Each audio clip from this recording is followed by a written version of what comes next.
Dan kita mulakan kita dengan baca kitab Al-Fatihah. Bismillahirrahmanirrahim. Bismillahirrahmanirrahim. Alhamdulillah alamin arrahmanir rahim. Ya Tuhan,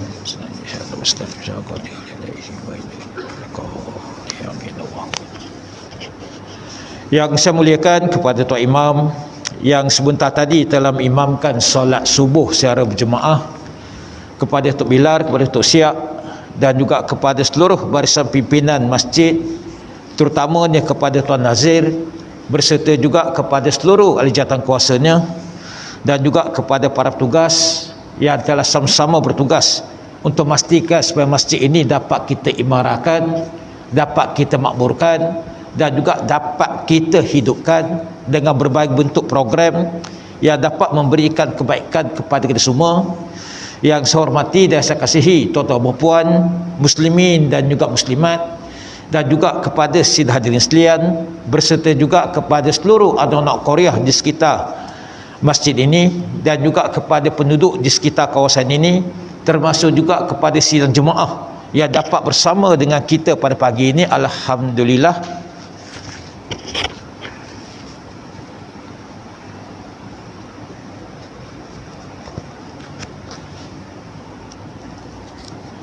Dan pada pagi ini kita dapat bersama-sama melaksanakan kewajipan kita sebagai seorang yang beragama Islam dengan mendirikan solat fardu subuh dan juga solat secara berjemaah di masjid, di mana kedatangan kita ke dalam masjid, kita telah menepati seruan yang ditunjukkan oleh agama Islam untuk kita sama-sama menghidupkan sunnah Nabi sallallahu alaihi wasallam, di mana di antara sunnah Nabi yang cukup utama, sunnah Nabi yang penting, sunnah Nabi yang besar yang perlu kita jaga ialah selain daripada mendirikan solat secara berjemaah, ialah mendatangi masjid. Sebab itulah pada pagi ini kita telah melaksanakan dua sunnah yang cukup penting, datang ke masjid dan juga mendirikan solat secara berjemaah. Kerana apabila kita datang ke masjid, masjid merupakan tempat untuk kita merealisasikan takwa. Jadi takwa akan terbentuk apabila kita bukan sekadar mendirikan solat yang fardu dan juga memperbanyakkan solat yang sunat, tetapi juga apabila kita dapat menghadirkan diri kita ke dalam masjid. Kerana takwa adalah lambang ketaatan kita kepada Allah, dan kerana itulah takwa itu bukan sekadar adanya perasaan takut kepada Allah, tetapi mesti ada perasaan cinta kita kepada Allah melebihi daripada segala-galanya. Sebab itulah setiap daripada perkara yang kita lakukan harus berpaksikan kepada Allah. Kerana dengan kita mencintai Allah daripada segala-galanya, maka segalanya akan terbentuk dan juga terbina dengan baik. Contohnya apabila kita mencintai manusia, kita cinta manusia bukan kerana hawa nafsu, kita cintakan manusia bukan kerana kekayaannya, kita cintakan manusia bukan kerana kecantikannya, tetapi kerana Allah terbuat. Dan apabila kita cintai manusia kerana Allah, maka akan terbentuklah hubungan ukhuwah yang cukup erat di antara kita semua. Tetapi apabila kita mencintai manusia kerana material, maka hubungan itu tidak akan kekal untuk tempoh masa yang lama. Sebab itulah berlakunya banyak kes perceraian sejak kebelakangan ini. Perceraian di kalangan orang Islam jauh lebih tinggi daripada perceraian di kalangan orang-orang bukan Islam. Dan itu kita dapat pahami kerana walaupun adanya perceraian di kalangan orang bukan Islam, tetapi perkara itu tidak dilaporkan ataupun tidak direkodkan. Jadi pokok pangkalnya perceraian itu berlaku, dan paling banyak sekali sewaktu pelaksanaan PKP. Dan kenapa berlakunya perceraian? Salah satu dari faktornya kerana tiadanya persefahaman, berlakunya masalah dalam rumah tangga, perbalahan di antara suami dan juga isteri. Tetapi faktor yang lebih besar ialah kerana hubungan antara suami isteri tidak jalinkan atas dasar kerana Allah. Sebab itulah apabila perkahwinan itu diikat kerana Allah, maka insya-Allah perkahwinan itu akan kekal, akan berpanjangan sehingga kepada akhir hayat. Dan kerana itulah pentingnya untuk kita semua membina takwa, dan kita nak jadi orang yang bertakwa. Siapa-siapa yang menjadi orang bertakwa, maka dia akan tergolong di kalangan golongan mutakim. Sebab itulah kedudukan golongan mutakim lebih tinggi daripada golongan mukmin. Mukmin itu maksudnya orang yang beriman. Dan kita bukan sekadar nak jadi orang yang beriman, tetapi kita nak jadi orang yang bertakwa. Kerana orang beriman boleh tentu lagi dia akan menjadi orang yang bertakwa. Tetapi kalau orang yang bertakwa, insya-Allah dia akan menjadi orang yang beriman. Sebab itulah pada pagi ini kita nak menjadi orang yang bertakwa. Sebab itulah kita kena tahu sifat-sifat yang sepatutnya ada pada orang yang bertakwa. Dan orang yang bertakwa ni, yang pertama sekali, mereka akan berpegang sungguh-sungguh kepada tali Allah, iaitu Al-Quran dan juga As-Sunnah. Dan inilah merupakan dua sumber yang perlu kita pegang dengan kejap, kerana apabila kita berpegang kepada tali Allah, kita tidak akan berpecah belah, kita tidak akan berbalah di antara satu sama lain, malahan kita juga tidak akan menyimpang daripada landasan yang ditetapkan dalam agama Islam. Berlakunya kejadian ajaran sesat, berlakunya penyimpangan dalam agama Islam disebabkan kita tidak lagi berpegang kepada tali Allah, Quran dan juga kepada As-Sunnah, Qiyas dan juga Ijma'. Sebab itulah kita kena jaga perkara itu dengan sebaik-baiknya. Dan orang yang bertakwa ini juga ialah orang yang sentiasa bersyukur di atas nikmat yang diberikan oleh Allah. Sebab itulah Allah cukup sayang pada kita semua. Allah berikan kita banyak nikmat. Nikmat itu bukan sekadar dalam bentuk kekayaan, dalam bentuk rezeki yang melimpah ruah, dalam bentuk kesihatan, dalam bentuk kemudahan, dalam bentuk-bentuk yang lain juga, termasuk juga dalam bentuk ujian. Itu sebagai tanda Allah sayang pada kita. Sebab itulah kita berdoa. Setiap kali kita berdoa ni, kita akan berdepan dengan tiga keadaan. Yang pertama sekali, doa kita itu akan dimakbulkan oleh Allah. Allah cepat makbulkan doa kita. Itu tandanya Allah sayang pada kita. Di antara sahabat Nabi yang doanya cepat dimakbulkan, apabila sahabat itu berdoa, Allah terus bagi teruan. Dan Nabi mempunyai banyak sahabat. Dan di antara sahabat yang sehingga menimbulkan tanda tanya kepada sahabat yang lain, kenapa doanya sentiasa dimakbulkan oleh Allah, ialah Sa'ad ibnu Abu Waqqas. Sa'ad ibnu Abu Waqqas ni merupakan seorang sahabat yang cukup hebat. Sa'ad ibnu Abu Waqqas merupakan satu-satunya sahabat Nabi yang paling banyak sekali berjuang bersama-sama dengan baginda Rasulullah sallallahu alaihi wasallam. Dan Sa'ad ibnu Abu Waqqas juga dihantar oleh baginda untuk berdakwah sampai ke negeri China, tempat yang paling jauh. Dan boleh katakan hampir semua sahabat-sahabat Nabi meninggal di luar daripada kota Mekah. Ada yang meninggal dekat Afrika, ada yang meninggal dekat Syam, ada yang meninggal dekat Iran dan juga Iraq yang kita sebut pada hari ini, dan ada juga meninggal di tempat yang lain termasuk juga India. Dan salah seorang sahabat Nabi dia dihantar berdakwah ke tempat paling jauh, ialah Sa'ad ibn Abu Waqqas. Nak tunjukkan kehebatan yang ada pada sahabat ini. Dan di samping itu, kelebihan dan juga keistimewaan yang ada pada Sa'ad ibn Abu Waqqas ialah doanya sentiasa dimakbulkan. Ini menimbulkan tanda tanya kepada para sahabat lain, sehingga sahabat bertanya kepada Sa'ad ibn Abu Waqqas, kenapa doanya sentiasa dimakbulkan? Maka dijawab oleh Sa'ad ibn Abu Waqqas bahawa dia jaga makanan yang dia makan. Dia bukan saja makan makanan halal, tetapi akan memastikan bahawa sumber daripada makanan tersebut juga datang daripada sumber yang halal. Kalau kita ni setakat makan ini, asalkan ada halal, tanda halal, cop halal, orang Islam yang buat, maka kita terus makan teruan. Tanpa kita menyiasat daripada mana datangnya asal usul makanan tersebut. Sampai ke peringkat tersebut, Sa'ad ibn Abu Waqqas dia jaga. Sebab itulah kalau kita jaga pokok persoalan yang berkaitan dengan halal dan haram, bukan saja melibatkan makanan, minuman, pergaulan, pakaian, percakapan dan lain-lain, insya-Allah doa itu akan dimakbulkan. Itu tandanya Allah sayang pada kita. Yang kedua pula, bila kita minta doa ni, Allah lambat makbulkan doa kita. Bukan Allah tak bagi, tapi lambat sedikit. Bukan kerana Allah tak sayang pada kita. Jangan sekali-kali kita buruk sangka dengan Allah. Jangan sekali-kali ada pemikiran negatif terhadap Allah. Dan kenapa lambat? Sebab Allah nak menguji kita. Itu sebagai tanda kasih sayang Allah kepada kita semua. Sedangkan Nabi dengan Rasul diuji. Kita manusia juga akan diuji. Kita akan diuji dengan sedikit kesusahan, kita akan diuji dengan kelaparan, kita akan diuji dengan kehilangan harta benda, malah kita juga ada kalanya diuji dengan kematian orang yang paling kita sayangi. Tujuannya Allah nak test kita sabar ke tak sabar, kita reda ke tak reda tuan. Nak sabar itu mudah je.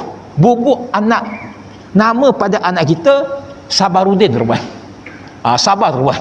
Berhubung nama anak kepada perempuan kita Sabariah, ataupun paling mudah pergi ke Sabah tuan.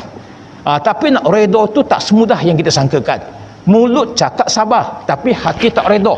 Sebab itulah ujian tu tujuannya nak menguji kita tuan. Itu sebagai petanda Allah sayang pada kita. Kalau Allah tak sayang pada kita, Allah tak uji kita tuan. Yang ketiga pula, apabila kita berdoa ni, Allah tak makbulkan doa kita. Ada setengah orang tiap-tiap hari minta doa, siang malam minta doa, berdoa sampai bertahun-tahun, malah sampai pergi ke Mekah, doa depan Kaabah, doa di belakang makam Nabi Ibrahim, doa di tempat-tempat mustajab, termasuk juga pergi ke masjid dekat Madinah, doa di depan Raudah tuan. Tapi Allah masih tak makbulkan doa dia. Bukan kerana Allah tak sayang pada kita, tetapi Allah merancang sesuatu yang lebih baik untuk kita tuan. Rancangan paling baik datang daripada Allah. Sebab itulah kita kena sentiasa baik sangka dengan Allah, sentiasa bersyukur di atas nikmat yang Allah bagi pada kita semua tuan. Bangun saja pagi kita sudah bersyukur, alhamdulillah tuan, kerana masih lagi diberikan peluang untuk hidup dekat dunia ini, bernapas dekat dunia ini. Kerana dunia inilah tempat kita melaksanakan amal ibadah. Di dunia inilah kita mengukuhkan segala bentuk pahala tuan. Selepas kita mati, kita dah tak boleh bersolat. Lepas kita mati, kita dah tak boleh buat apa-apa lagi amalan, melainkan kita masih lagi hidup tuan. Sebab itulah kita kena gunakan dunia ini dengan sebaik-baik yang mungkin. Dengan sentiasa bersyukur kepada Allah. Bukan saja waktu nak makan, lepas makan ucapkan alhamdulillah, malah setiap hari kita ucapkan ribuan terima kasih kepada Allah tuan. Itu sebagai tanda orang yang bertakwa. Yang ketiga pula, orang yang bertakwa ni akan sentiasa bertaubat kepada Allah. Jangan tunggu sampai nak mati baru nak bertaubat. Jangan tunggu sampai dah tua baru nak bertaubat. Kalau boleh tiap-tiap hari kita bertaubat tuan. Pasal apa? Sebab baginda Rasulullah juga tiap-tiap hari bertaubat. Sedangkan kita tahu Nabi itu maksum. Maksud itu maksudnya dipelihara daripada segala dosa-dosa, sama ada dosa yang besar atau dosa kecil. Kalau Nabi pun yang begitu dekat dengan Allah, Nabi merupakan kekasih kepada Allah, pesuruh kepada Allah, boleh bertaubat. Ini kan pula kita sebagai manusia lagi banyak dosa tuan. Kita banyak kekurangan, kita banyak kelemahan, kita banyak buat salah, kita banyak buat silap, kita juga mempunyai banyak aib. Ada tak siapa-siapa tak ada aib? Kita semua ada aib tuan. Sebab itulah kita minta taubat dengan Allah, supaya Allah ampunkan segala dosa-dosa kita. Bukan pasal apa, takut tak sempat nak bertaubat. Tengok-tengok ada niat bertaubat tapi tak sempat bertaubat, kita sudah tinggalkan dunia ni tuan. Jadi jangan tunggu tuan. Selagi mana ada masa, maka kita ambil kesempatan untuk bertaubat. Tiap-tiap hari tuan minta taubat dengan Allah. Itulah di antara sifat yang sepatutnya ada pada orang yang bertakwa. Yang seterusnya, orang yang bertakwa ni ialah akan melaksanakan amal ma'ruf dan juga nahi munkar. Orang sekarang ni banyak melaksanakan amal ma'ruf, melaksanakan kebaikan. Benda itu memang disuruh oleh Islam. Tetapi dalam masa yang sama, kita juga mesti mencegah kemungkaran daripada berlaku. Kalau kita hanya sekadar buat kebaikan, tak mencegah orang daripada melakukan kejahatan, maka masyarakat tidak akan menjadi baik. Masalah akan semakin bertampuk-tampuk sehingga akhirnya membarah dalam masyarakat kita. Sebab itulah ini bukan saja dilaksanakan oleh Nabi, dilaksanakan oleh para sahabat-sahabat. Dan kerana itulah kita meneruskan perjuangan Nabi, melaksanakan amal ma'ruf dan juga nahi munkar. Dan di samping itu, orang yang bertakwa ni akan sentiasa minta taufik dan juga hidayah daripada Allah. Hanya hidayah dan Allah boleh bagi pada kita semua. Kita tak ada kuasa untuk bagi orang hidayah. Sebab itulah dalam kita berdakwah ni, bila kita sebut tentang dakwah ni, ramai orang salah faham tuan. Bila kita berdakwah ni, kita ingatkan kita ada kuasa untuk mengislamkan orang. Kita ada kuasa bawa orang itu supaya bertukar agama kepada agama Islam. Sebenarnya persoalan hidayah ni bukan hak milik kita. Hanya Allah yang boleh bagi seseorang itu hidayah. Kerja dakwah ni, dakwah itu maksudnya menyeru orang kepada agama Islam, menyampaikan Islam kepada orang yang belum lagi peluk agama Islam. Dakwah dakwah juga bawa pengertian mengajak orang datang kepada agama Islam.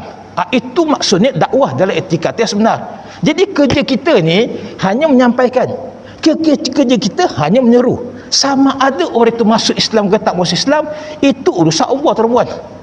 Kalau Allah tak bagi hidayah, sehebat mana sekalipun kita berdakwah, dan kalau orang kita dakwah tu dia betul-betul faham Islam, tapi Allah tak buka pintu hati dia, maka dia tak mengucap dua kalimah syahadah. Contohnya orang Yahudi. Orang Yahudi ni bukannya tak tahu tentang Islam, malahan di kalangan pakar-pakar Islam ni terdiri daripada orang Yahudi. Tak percaya pergi ke Eropah, universiti dekat England, universiti dekat Belanda.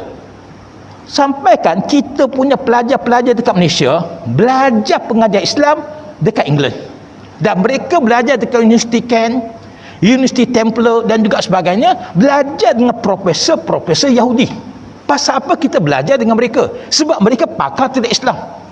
Mereka bukan saja tahu tentang sejarah Islam, bukan saja tahu tentang Quran dan juga sunnah, mereka tahu segala-galanya keilmuan berkaitan dengan Islam. Sampai ke ada setengah profesor Yahudi ni, mereka boleh baca Al-Quran dengan fasih, mereka boleh memahami isi kandungan Al-Quran, mereka boleh terjemahkan Al-Quran, mereka boleh mentafsirkan Al-Quran, dan mereka boleh mengajarkan Al-Quran kepada orang lain luar. Tetapi Allah tak bagi mereka hidayah, maka mereka tak mengucap dua kalimah syahadah. Macam juga mak saya, dalam keadaan pandemik berlakunya penutupan untuk tempoh masa yang cukup lama, PKP 3.0 yang paling lama, hampir 6 bulan masjid dengan surau ditutup terus. Semua sektor ekonomi juga tak dibenarkan untuk beroperasi, dan kita menyaksikan ramai di kalangan rakan-rakan kita mati waktu musim COVID-19. Berlakunya hal yang sedemikian, sesuatu yang tidak dapat kita jangkakan sama sekali. Ramai kawan-kawan saya daripada kalangan Cina Muslim tengok-tengok elok, lepas itu meninggal dunia kena COVID, tuan-tuan. Dan kita juga menyaksikan ada di antara anggota keluarga kita, kaum kerabat kita, orang yang paling dekat dengan kita meninggal dunia, tuan-tuan. Jadi lebih kurang 5 bulan lepas mak saya juga meninggal. Tapi mak saya meninggal bukan kerana COVID, tuan-tuan.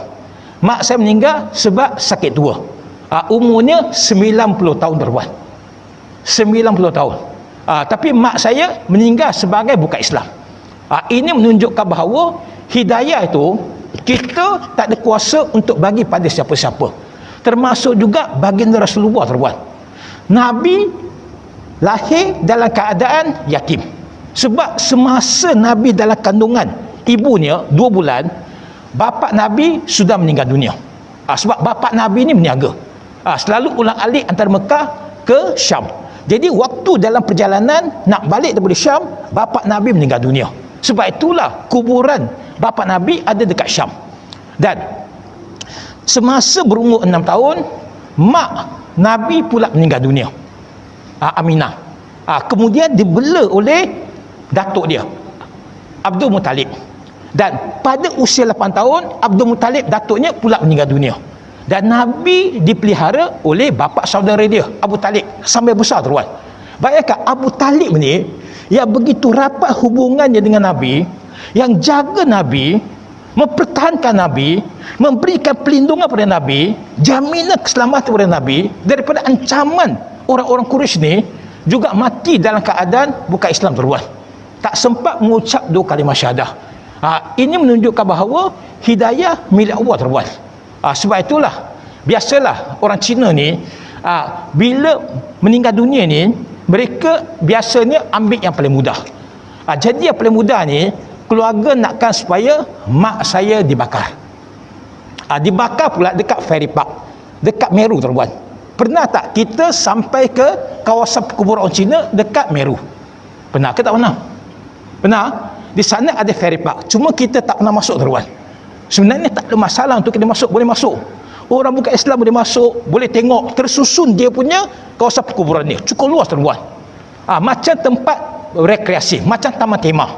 Dia ada waterfall, dia ada kolam boleh ikan, memang cantik, nak jogging pun boleh.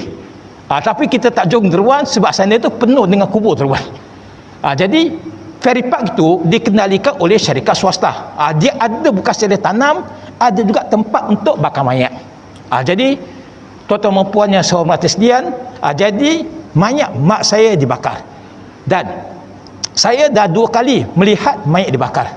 Pertama kali bapa saya meninggal dunia pada umur 74 tahun. Lebih kurang 19 tahun yang lepas. Itu pertama kali saya tengok mayat dibakar. Kali kedua ni baru-baru ni. Dan selepas dibakar ni, maka tinggal tulang-tulang dia. Kalau nak tengok tulang mak saya ada rakam dalam bentuk foto. Dia sebenarnya dia tak bagi tengok. Tapi dia tak bagi kita rakam dalam bentuk foto. Tapi saya ambil juga dia punya foto dia. Mungkin jauh sangat kita tak berapa nak nampak. Cuma saya nak tunjuk je. Sebab jarang kita ada pengalaman tengok mayat selepas dibakar. Ada tak siapa-siapa pernah tengok, tuan-tuan? Tak pernah tengok? Malah tak pernah juga pegang tengkorak. Tak pernah juga pegang tulang-tulang orang mati. Di makna saya tunjuk, mungkin tak berapa nampak, dia kecil sangat, tapi boleh lah. Boleh kita tengok CP-CP dia. Sekejap. Sekadar dia nak tunjuk dia. Sebab gambar terlalu banyak sangat, jadi kita kena cari. Okey. Ada. Ini dia. Sekejap. Sebab dia gambar dia nak cari banyak, sebab dia saya cari. Sebab apa saya nak tunjuk tu, gambaran tu bagaimana mayat itu dibakar, dan ini membezakan kita dengan orang Islam. Tadi dah jumpa lah, tapi dia naik balik ya.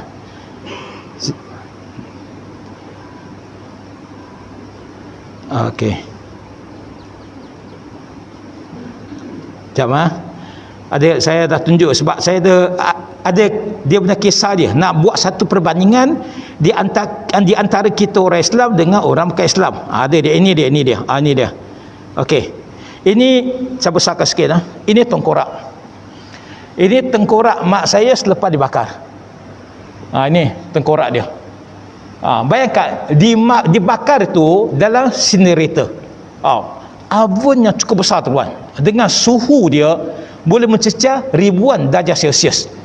Di mana selepas dibakar ni, tulang-tulangnya akan dikutip.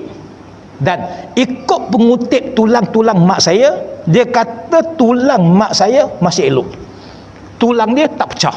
Tulangnya tak hancur. Bayangkan, biasanya kalau dibakar ni, tulangnya akan jadi rapuh dan juga akan jadi debu. Tapi tulangnya masih dalam keadaan baik.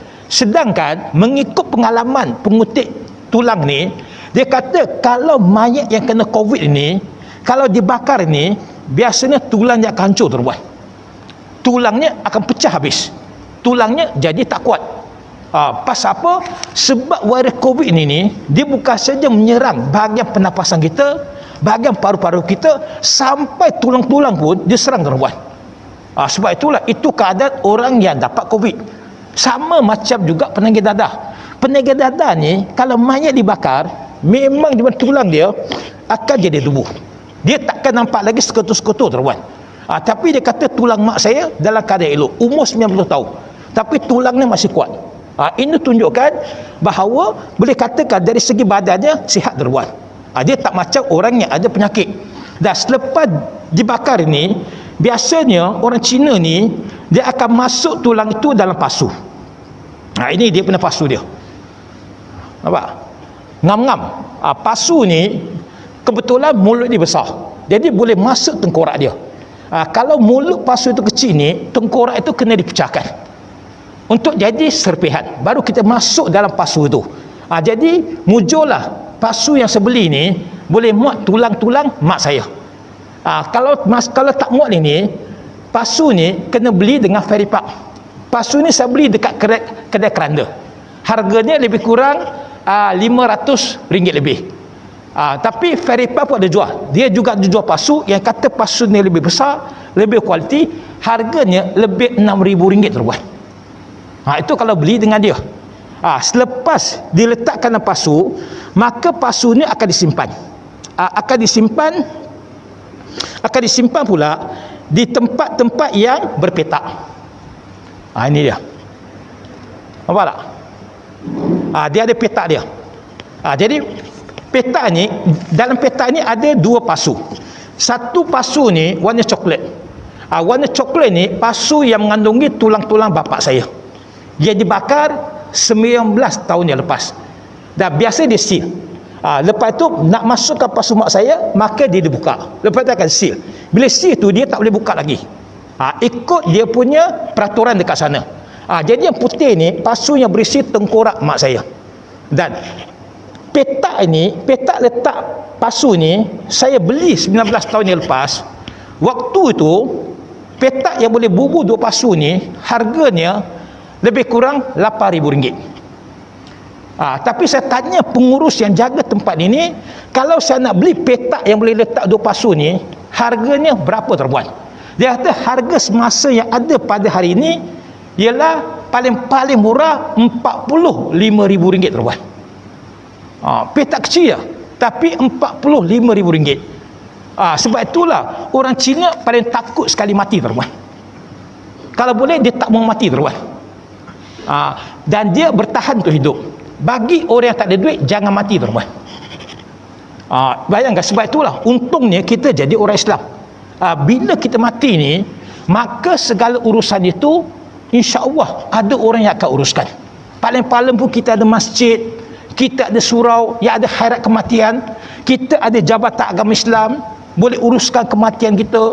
Kita juga ada perkim, kita ada banyak NGO yang boleh menguruskan upacara perkemuian orang-orang Islam, termasuk juga golongan saudara baru. Jadi kita tak perlu takut tentang mati. Sebab itulah orang Cina ni takut mati. Kita orang Islam ni tak sepatutnya takut mati. Takut mati inilah yang Nabi sebut. Inilah penyakit yang menyebabkan orang Islam jadi lemah. Yang disebut sebagai penyakit wahan. Apa itu penyakit wahan? Penyakit wahan tu ialah penyakit takut mati, cinta dunia. Sebab itulah sahabat-sahabat Nabi ni, sudahlah mereka tak cinta dunia. Mereka tak takut mati. Sebab itulah mereka bawa Islam keluar daripada kota Mekah, keluar daripada kota Madinah. Mereka bawa Islam ke seluruh dunia. Akhirnya Islam tersebar kepada umat manusia. Di mana-mana saja kita pergi, kita akan jumpa orang Islam. Sebab orang Islam ni betul-betul, sebab apa? Kita jangan sekali-kali takut pada mati. Sebab kita semua akan mati. Betul atau tidak tuan-tuan? Oleh kerana kita akan mati ni, buat apa nak takut pada mati? Sebab itulah dalam Islam ni, kita diminta supaya ingat pada mati. Jangan ingat nak mati. Dua perkara yang berbeza. Kita orang Islam kena ingat mati, tapi tak boleh ingat nak mati. Orang yang ingat nak mati ni, orang yang sudah putus asa, orang yang sudah putus harapan, orang yang sudah memutuskan pergantungannya kepada Allah. Sebab itulah orang yang fikir nak mati ni, akhirnya sebagai jalan keluar, mereka ambil pendekatan, ambil nyawa dia sendiri. Itu diharamkan Islam tuan. Tak boleh bunuh diri, suicide tak boleh. Jadi tapi dalam Islam ni kita digalakkan ingat mati. Sebab kita pasti akan mati. Cuma kita tak tahu di mana kita akan mati, bagaimana kita nak mati, dan juga kita pun tak tahu bila waktu kita nak mati. Itu aja. Tiga perkara yang kita tak tahu tuan. Bila sebut tentang mati ni, apabila kita mati ni, setiap daripada kita ni, tak kira dia Islam ke bukan Islam, tak kira dia itu orang Melayu, Cina, India, Arab dan juga sebagainya, bila kita mati ni, kita akan tinggalkan 5 perkara. 5 perkara yang kita akan tinggalkan, dan bukan lagi jadi milik kita. Bila kita mati ni, kita akan tinggalkan harta tuan. Tak kira lah dalam bentuk tanah, dalam bentuk rumah, dalam bentuk simpanan, aset-aset lain, itu kita akan tinggalkan. Jadi bila kita mati ni, harta itu bukan lagi milik kita tuan. Harta itu akan jadi milik waris kita. Sama ada anak-anak kita, isteri kita, mak bapak kita, adik-beradik kita, kaum kerabat kita dan juga sebagainya. Dan harta itu akan dibagikan sama ada ikut hukum faraid ataupun melalui perwasiatan, ataupun hibah. Itu cara kita bagikan harta. Yang kedua pula, bila kita mati ni, kita satu lagi yang tidak lagi menjadi milik kepada kita semua, ialah nyawa kita. Bila kita mati ni, kita dah tak bernyawa. Maknanya nyawa tu bukan lagi milik kita. Jadi bila kita mati ni, nyawa ni jadi milik siapa? Jadi milik malaikat maut, tuan. Malaikat maut lah yang cabut nyawa kita, yang tarik nyawa kita, yang keluarkan nyawa kita daripada badan kita. Maka yang tinggal ialah jasad. Sebab itulah bila kita mati ni, kita tinggalkan daging. Dan bila mati ni, daging yang ada pada jasad kita bukan lagi milik kita, tuan. Dia akan jadi milik kepada ulat-ulat. Ulat-ulat lah yang akan makan daging kita. Itu hak ulat, tuan. Dan bila kita mati nanti, kita juga tinggalkan tulang. Tadi baru sebut tentang tulang. Sebab itulah Islam tak bagi kita bakar mayat. Sebab bila kita mati, tulang ni akan menjadi hak milik kepada tanah. Tulang akan reput dalam tanah, akan kembali kepada tanah, dan juga akhirnya bersebatin dengan tanah. Dan yang kelima pula, bila kita mati nanti, kita akan tinggalkan segala amalan-amalan kita, kebajikan yang kita lakukan. Tetapi segala amalan itu bukan lagi jadi milik kita. Dia akan jadi milik kepada orang yang kita zalimi, orang yang pernah kita aniaya, orang yang pernah kita sakiti, orang yang pernah kita buat jahat kata diri dia. Kita cakap pasal bab dunia, belum lagi cakap pasal bab dekat akhirat. Sebab itulah siapa-siapa kita keadaan yang sama, iaitu selepas dia mati. Sebab itulah dalam Islam ni kita diminta supaya ingat pada mati. Itu sifat orang yang bertakwa. Sebab bila kita ingat pada mati, kita tidak akan jadi orang yang sombong, kita tidak akan angkuh, kita tidak akan merasakan diri kita lebih hebat, lebih baik, lebih tinggi daripada orang lain. Sebab segala yang ada pada kita bukannya kita bawa pergi. Dan disebabkan kita tak ingat pada mati itulah, maka menjadi punca kepada segala penyakit yang kita hadapi dalam masyarakat, terutamanya masalah rasuah. Bila cakap pasal bab rasuah ni, bukannya kita tak bincang pasal rasuah. Perbincangan dilakukan, dah bertahun-tahun lah kita bincang pasal rasuah, tapi rasuah masih tak selesai. Kita buat undang-undang untuk membenteras rasuah. Kita juga tubuhkan agensi untuk lawan dengan rasuah, tapi rasuah masih lagi berlaku. Pasal apa? Sebab orang yang ambil rasuah ni, dia tak ingat mati. Dia duk ingat dia akan hidup buat selama-lamanya. Sebab itulah dia merasakan segala isi alam dengan dunia ni masih tak cukup dengan dia. Dah kaya, nak tambah kaya. Harta dah banyak, nak tambah banyak lagi harta. Sebab itulah terlibat rasuah. Sebab itulah rasuah ni bukan saja berlaku dekat Malaysia. Rasuah paling teruk berlaku dekat Indonesia, berlaku dekat Filipina, Thailand lagi teruk, negara Buddha. Buddha punya negara pun rasuah juga berlaku. Dekat negara komunis pun rasuah juga berluasa. Contoh dekat China. China itu negara komunis, cuma satu parti yang memerintah, Parti Komunis China. Dan sistem komunis ni mereka anti rasuah. Siapa-siapa yang terlibat dalam rasuah ni, hukumannya bukan sekadar denda, bukan masuk penjara, tembak sampai mati, tuan. Punya keras dia punya hukuman dia. Orang masih tak takut untuk melakukan rasuah, masih terlibat rasuah dekat negeri China. Pasal apa? Sebab mereka tak ingat pada mati. Sebab itulah bila kita ingat pada mati, maka akan lahirlah sifat-sifat kehambaan yang ada pada diri kita. Kerana bila kita ingat mati, maka tiada lagi nak berdengki-dengki. Buat apa nak dengki dengan orang lain, nak dengki dengan kekayaan orang lain, nak dengki dengan kejayaan orang lain. Jadi tak perlu berdengki-dengki. Dan bila kita ingat mati, kita tidak akan pentingkan diri sendiri. Orang ingat mati ni, dia tak pentingkan diri sendiri. Dia akan keluarkan zakat untuk tolong golongan asnaf, dia akan banyak bersedekah, dia akan bantu orang-orang susah, dia akan bagi makan pada anak yatim. Bermakna dia akan berkongsi apa yang ada pada dia dengan orang lain. Sebab dia ingat dia akan mati. Harta bukannya boleh bawa pergi. Harta tu akan dihisap, akan ditanya oleh Allah di padang mahsyar. Apa yang kita buat dengan harta tersebut? Sejauh mana kita telah melaksanakan kewajipan kita terhadap orang lain? Sebab itulah dalam Islam ni, kita bukan saja menjaga hubungan kita dengan Allah, yang disebut sebagai hablum minallah. Kita juga diminta jaga hubungan kita dengan manusia. Hablum minan nas. Fardu ain kita jaga. Bab fardu kifayah pun tak boleh kita abaikan. Kewajipan untuk kita melaksanakan tuntutan fardu kifayah. Maksudnya tuntutan ke atas orang lain, ke atas manusia lain. Bukan saja orang Islam, termasuk juga orang bukan Islam. Sebab itulah dalam hubungan kita sama manusia ni, saya mintalah kepada semua hadir pada hari ini, janganlah kita mengasihkan diri kita dengan orang bukan Islam. Kalau kita menjauhkan diri kita daripada mereka, tak mau bercampur dengan mereka, kita duk benci mereka, bermakna dakwah tak sampai. Tujuan kita nak tarik mereka pada Islam, nak tunjukkan kecantikan Islam, kebaikan ada pada Islam. Kalau kita tak dekat dengan mereka, macam mana nak tunjuk, macam mana nak sampaikan? Inilah prinsip yang kita kena jaga dalam bentuk hubungan kita dengan orang lain. Sebab itulah kita tidak akan pentingkan diri kita sendiri, dan bila kita ingat mati, kita akan buang perasaan benci. Tak ada lagi perasaan benci ke atas orang lain. Buat apa nak benci? Kita akan jadi makanan berulat. Kita akan kembali semula kepada Allah. Kita akan dikumpulkan dekat padang mahsyar, dan sama ada masuk syurga atau masuk neraka. Dan bila kita ingat mati, semua orang kita ampuni teruan, kita maafkan semua orang. Awal-awal lagi kita maafkan.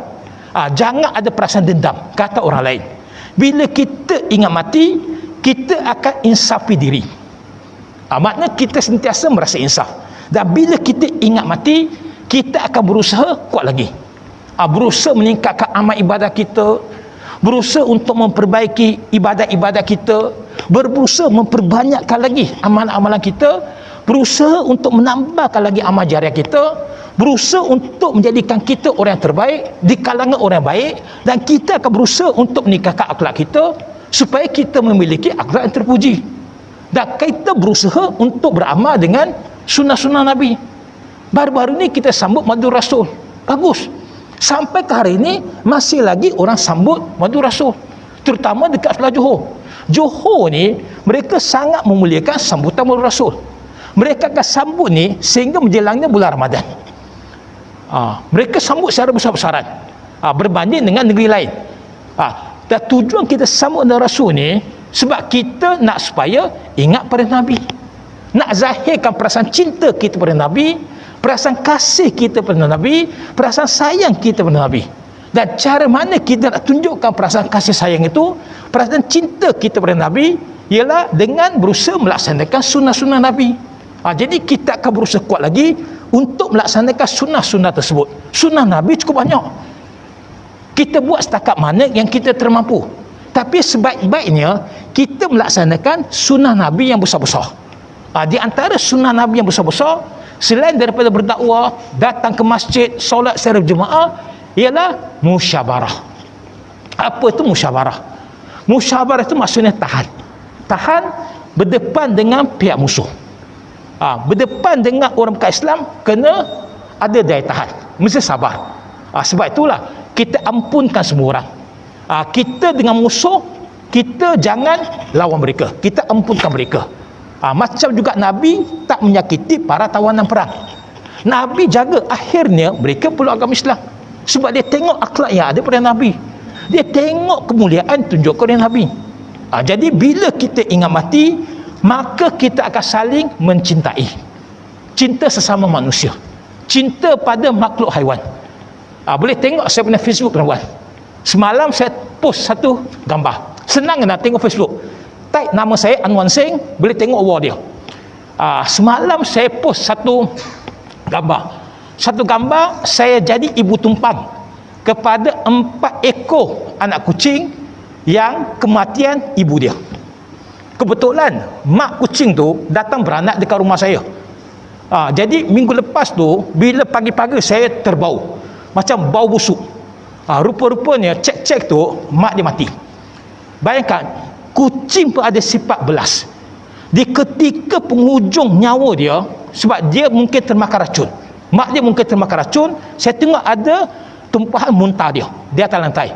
Mak dia walaupun dalam sakit dan nazak ini, tak tinggalkan anak-anak dia. Dia mati tu di samping anak-anak dia, sebab masih lagi nak menyusukan anak dia. Anak dia baru 1 minggu, kecil lagi, baru 1 minggu menyusu. Jadi bila tengok mak dia mati, kita tak buang bangkai dia, tapi kita tanam. Saya tanam. Binatang mati saya tanam. Tanam dalam tanah, walaupun tanah itu keras, cangkul juga nak tanam. Sebab dia itu makhluk yang bernyawa. Dan sekarang nyawa dah tak ada, maka kita kemumikan dia. Lepas itu, saya dah 1 minggu lebih jadi mak tumpang. Tak tahu mana nak cari susu. Last tu bagi susu Dutch Lady teruan, susu kotak. Alhamdulillah, walaupun susu kotak ni, susu kambing, susu lembu ni, tapi anak dia semakin besar. Anak dia makin aktif, tengok-tengok sudah buka mata, dah boleh manjat nak keluar daripada kotak. Makna dia bahawa kita sebagai orang Islam ni kena ada sifat belas, iaitu ke atas orang lain. Inilah sifat yang sepatutnya ada pada orang yang bertakwa. Belah kasihan, itu ajaran agama Islam. Jangan kita aniaya makhluk, walaupun makhluk itu binatang. Jangan sakiti dia, jangan kita dera dia, jangan kita bunuh tanpa pasal, apatah lagi pukul dia. Sebab itulah kita hadir pada hari ini. Jadi apabila kita ingat mati, maka kita akan saling menasihati di antara satu sama lain. Dan bila kita ingat mati, maka ia telah menghidupkan hati teruan. Hati akan hidup apabila kita ingat mati. Hati akan mati bila kita lupakan mati. Sebab itulah dalam Islam ni, pokok pangkalnya terletak pada hati. Solat pun terletak pada hati. Nawaitu ni, niat ni bukan terletak dekat kepala. Nawaitu ni bukan sekadar dalam bentuk ucapan. Nawaitu ni dalam hati kita. Sebab itulah solat tanpa niat tak sah teruan, tak diterima oleh Allah. Sama juga kita mandi wajib, niat dulu. Nawaitu itu datang daripada hati. Hati kena hidup. Kalau hati tak hidup, macam mana kita nak melaksanakan amal ibadah? Macam mana Allah nak terima ibadah kita? Bagaimana Allah nak redha dengan apa kita lakukan? Sebab itulah, insya-Allah dengan ingat pada mati, maka hati kita akan hidup. Dan bila kita ingat mati, tiada lagi kesedihan lagi. Buat apa nak sedih-sedih? Ada setengah orang handphone beli mahal-mahal, bila hilang ni sedih sampai 1 bulan. Tak lalu makan, kerja jadi kelang kabut dan sebagainya. Padahal semua benda pun akan mati. Handphone pun akan mati. Kita punya bateri pun lama-lama akan kong. Dia ada expired dia, dia ada tempoh hayat dia. Jadi buat apa nak sedih? Sedangkan benda itu tak kekal. Benda itu bersifat sementara waktu. Yang kekal itu di akhirat nanti.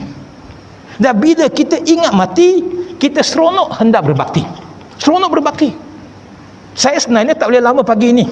Sebab sekarang ni bulan 11, bulan 12 ni musim mesyuarat agung. Saya 2 minggu lepas ada mesyuarat agung, Perkim cawangan saya. Sebelum itu ada mesyuarat agung Perkim peringkat pusat. Dan hari ini ada mesyuarat agung Jamiah Selangor Wilayah Persekutuan. Saya setiausaha agung dia. Kebetulan hari ini pun ada pemilihan. Jadi setiausaha agung dia penting. Setiausaha agung dia kena hadir, sebab dia kena bentangkan minit, dia kena bentangkan laporan. Tanpa setiausaha agung ni, biasa mesyuarat tak boleh berjalan dengan sempurna. Jadi kita buat mesyuarat dekat masjid wilayah. Dan jamiah ada tak siapa-siapa dekat sini jadi ahli jamiah. Jamiah Selangor Wilayah Persekutuan. Jamiah ni NGO yang paling lama sekali dekat Malaysia, ditubuhkan pada tahun 1950. Dah 71 tahun teruan. Cuba cek, dia punya nombor pendaftaran dengan ROS ni, saya rasa 50 lebih aja. Sekarang ni berpuluh-puluh NGO, ratusan NGO. Ini di antara NGO yang ditubuhkan sebelum negara mencapai kemerdekaan. Kita ada pejabat dekat Kuala Lumpur, ada pejabat dekat Shah Alam Seksyen 16. Cuma kita skop kita Selangor wilayah. Ada Jamiah Singapura, itu lagi kuat. Jamiah Singapura tu dahsyat, dia benda bangunan dia cantik. Dan kita ada Jamiah Perak, tapi entiti dia tersendiri. Walaupun guna nama Jamiah, tapi lain-lain, pendaftarannya dia tak sama. Jadi satu cara kita berbakti ni, kita melalui NGO. Saya umur 53 tahun, 30 tahun terlibat dalam NGO. Lebih separuh daripada usia saya dalam NGO. NGO tak ada gaji teruan. Dan Saya terlibat dengan banyak NGO, pengurusi Magma Kuala Lumpur. Saya juga jadi Esko Gabungan Dakwah Malaysia, Esko Exin dan macam-macam NGO, sebab kita nak berbakti. Seronok kita nak berbakti. Sebab kita ingatkan kita juga akan mati. Sekurang-kurangnya ada benda yang boleh kita jawab di akhirat nanti. Boleh juga suatu yang kita sumbangkan untuk agama, untuk manusia sejagat. Dan bila sebut tentang berbakti ni, sepanjang PKP ni 1,5 tahun, tempoh 1,5 tahun ni, kami agihkan makanan, sudah agihkan makanan kepada 100,000 orang, tuan. Tiap-tiap hari kita bagi makan orang yang dalam susah. Masa PKP tu ramai orang susah, tuan. Hilang pekerjaan, tak ada pekerjaan, bisnes tak boleh jalan, tak ada pendapatan. Ada setengah tu memang tak ada makanan untuk dimakan. Jadi tiap-tiap hari kita agihkan makanan lebih 100,000 orang. Tapi kita tak masuk TV, tak ada tim media. Tak macam ada setengah orang, dia ada tim media dia, promosi lah, sebab kita ikhlas buat kerja ni, kena ikhlas. Orang tak tahu tapi Allah tahu, tuan. Itulah tujuan kita berbakti. Pasal apa kita ada angka ni? Sebab kita ada rekod. NGO ni mesti ada rekod. Mesyuarat kita bentangkan laporan kita. Yang paling penting penyata kewangan. Apa yang kita dapat, apa yang telah kita belanjakan, itu mesti jelas, telus. Tapi ada setengah NGO ni, biasalah orang buat NGO sendiri. Dia tak ada mesyuarat agung, dia tak ada pemilihan, tak ada ahli pun, tuan. Ahli ni kawan-kawan dia. Sebab itulah sampai tua, sampai mati pun dia akan kekal sebagai pengurusi. Sedangkan kita ada pemilihan, kadang-kadang menang, kadang-kadang kalah, bergantung pada prestasi kita. Itu biasa, tuan.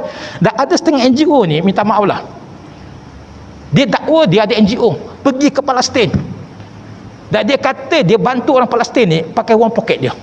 Logik ke tak logik, tuan? Bila pergi Palestin tu, mana kita mana ada duit? Duit itu sumbangan orang ramai. Orang sumbang, kita bagi pada orang Palestin. Benda itu kena ada dia punya penyata kewangan, kena diaudit. Audit luar, audit dalam. Dalam kita ada juru audit, hantar pula kepada Frima Auditing ni dekat luar tu, bayar RM6,000, audit kita punya akaun, tuan. Jangan main dengan wang, tuan, sebab kita bertanggungjawab ke atas wang yang orang bagi. Itu amanah, tuan. Amanah ni jangan sekali-kali kita pecah. Sebab itulah benda itu kena jaga. Dan bukan saja kita bagi makan, dalam masa 1,5 tahun kita bagi barangan dapur. Orang bagi makanan, beras, kita sumbang kepada orang ramai, golongan mualaf, golongan asnaf, ibu tunggal dan juga sebagainya. Termasuk juga bukan sekadar suruh datang ambil, kita hantar sendiri makanan kepada mereka. Bayangkan orang susah ni mampu ke naik Grab, mampu ke naik taksi, duit belanja pun tak ada. Jadi kita hantar sendiri bekalan keperluan dapur sampai ke rumah dia. Dan duit minyak kita masuk sendiri, wang kita sendiri. Sebab kita nak bantu dia. Dekat Kelang ni berapa ramai saudara baru kita bantu. Dekat Sungai Udang tu, bayangkan dah banyak kali kita hantar makanan. Dalam hantar makanan ini, jumpa dia, tengok anak kecil, dia kata anak dia tak ada duit nak beli susu. Tak apalah, kita keluarkan dia poket, bagi dia RM50, tak apa, beli susu. Kalau tak ada RM50, kita bagi RM20, beli susu. Lepas kita bagi pula, gas pula tak ada, tuan. Gas pula habis, tak ada nak beli. Kita bantu dia. Sebab itulah seronok kita berbakti. Walaupun kita tak ada gaji, memang tak ada gaji pun, nama saya Setiausaha Agung, memang tak ada gaji, tapi kita rasa seronok berbakti. Dan rezeki ada. Allah bagi kita rezeki daripada sumber-sumber yang tidak kita ketahui. Sebab itulah kita kena yakin pada Allah, rezeki bukan datang daripada manusia, rezeki datang daripada Allah. Cara mana dia datang kita tak tahu, tuan. Bayangkan sepanjang PKP ni, yang paling terjejas sekali bukan golongan peniaga, bukan sektor pelancongan. Ada satu lagi golongan yang paling teruk terkesan ini, golongan ustaz dengan ustazah, tuan. Ustaz paling teruk, sebab tak ada program, tak ada ceramah, tak ada kuliah, tak ada banyak ilmu, memang tak ada income, tuan. Tapi Allah bantu, tuan. Bayangkan sepanjang PKP ini cerita betul. Dalam keadaan PKP tahun lepas tu lengang, orang tak boleh keluar. Lepas tu yang PKP yang ketiga ni 5 bulan surau masjid tak buka, tapi orang masukkan duit dalam akaun tuan. Kita tak tahu siapa yang masuk. Ada yang masukkan RM2,000, ada yang masukkan RM1,500, ada yang masukkan RM1,000, ada yang masukkan RM500, ada setengah surau tu dia masukkan RM200. Kita tak minta, tapi mereka masukkan duit. Dan Allah juga, bayangkan hebatnya Allah ni, semasa PKP ni orang telefon. Dia telefon saya nak bayar hutang tuan. Saya kata hutang buku tuan. Sebab saya banyak promosikan buku saya. Jadi orang kata dia nak bayar hutang buku. Kata hutang tu tahun bila? 15 tahun yang lepas tuan. 15 tahun lepas. Allah boleh gerakkan hati orang itu untuk bayar hutang. Dan saya tanya hutang berapa banyak? Tak banyak sangat, RM50 saja tuan. Tapi dia masukkan akaun RM200. Ada hutang RM20, masuk RM100. Bayangkan hebatnya Allah tuan. Dia boleh gerakkan hati orang itu untuk bayar hutang. Dan saya tanya dia duduk dekat mana? Duduk dekat Johor tuan. Ada satu duduk dekat Pahang, jauh-jauh tuan, baru teringat nak bayar hutang. Sebab itu dan 3 hari lepas ada seorang kawan, dia pernah buat buku.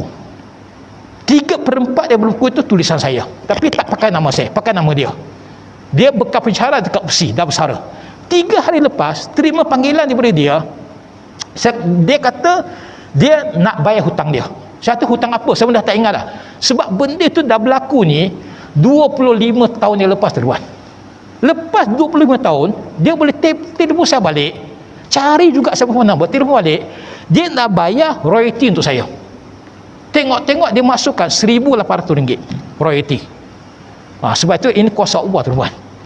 Selepas 25 tahun tuan. Sebab itulah kita berbakti, insya-Allah Allah akan bantu. Dan bila kita ingat mati, hidup akan menjadi lebih bererti. Dan bila kita ingat mati, kita akan ingat kepadanya kita akan kembali. Situlah di antara sifat orang yang bertakwa. Banyak lagi yang tak sempat kita nak bincang pada pagi ini. Saya minta maaf sebab saya pun kena pergi kena balik dulu ke rumah, tukar baju, lepas tu baru pergi semula ke Kuala Lumpur. Sebab biasalah mesyuarat agung ni, setiausaha agung dia kena sampai lebih awal untuk pastikan semua urusan berjalan dengan lancar. Sebab ahli kita ramai, ahli kita ni ada lebih kurang 12,000 orang. Tapi bukan 12,000 yang hadir lah. Sebab kita hadkan, kita buat dekat masjid wilayah, sebab dia punya dewan dia besar. Tapi kita ikut SOP. Kita ikut SOP yang ditetapkan. Kita akan pastikan yang betul-betul saja penuh SOP, baru dibenarkan untuk masuk.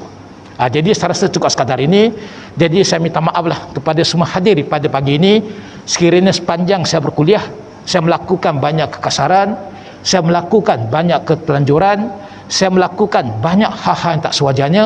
Semua itu tak disengajakan, dan semua itu mencerminkan kekurangan dan juga kelemahan yang ada pada diri saya. Maka saya akhiri dengan Assalamualaikum warahmatullahi wabarakatuh.